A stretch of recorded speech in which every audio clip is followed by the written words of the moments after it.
হয়েছে দীর্ঘ 4 থেকে 5 বছর এই মেয়েটা, এই ছেলেটা আল-আরাফাহ ইসলামী ব্যাংকের কর্মচারী, অফিসার।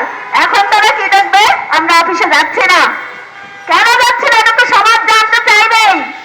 সমাজকে আমরা কি বলবো? আসলে আপনি বলে দিয়ে যান। সন্তানদের কি বলবো? বাবা মারাও বেরোতে পারছে না আমাদের মতো। কেন আপনি এই খেলাটা খেললেন আমাদের সাথে? আপনার সাথে আমরা কি করেছি?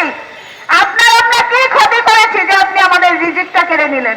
নিচে নেমে আসুন, আমার প্রশ্নের উত্তরগুলো দিয়ে যান।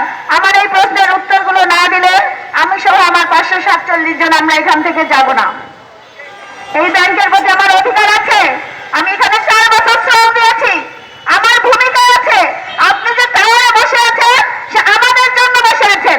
আমরা মাঠে শ্রম দিয়েছি বলে, আমরা দৌড়ে দৌড়ে গিয়েছি বলে আপনি এই টাওয়ারের উপরে বসে আছেন। সেই আমাদের টাকায় ঘরে টাওয়ারের উপর থেকে আপনি আমাদের রিজিক কেড়ে নিলেন, লাঠি মেরে নিচে নামিয়ে বসলেন। কেন করলেন? এটাই জবাব আপনাকে দিতে হবে। আপনি কোনোভাবেই কোনো কৌশল করে আর আমাদের বিতাড়িত করতে পারবেন না। আমরা মৃত্যুবরণ করব, চাকরিতে বহাল না করা পর্যন্ত সেই সিদ্ধান্ত, সেই মনোবল নিয়ে এসেছি। আপনি আপনার চক্রান্ত চালিয়ে যান, আপনি আপনার চক্রান্ত চালিয়ে যান।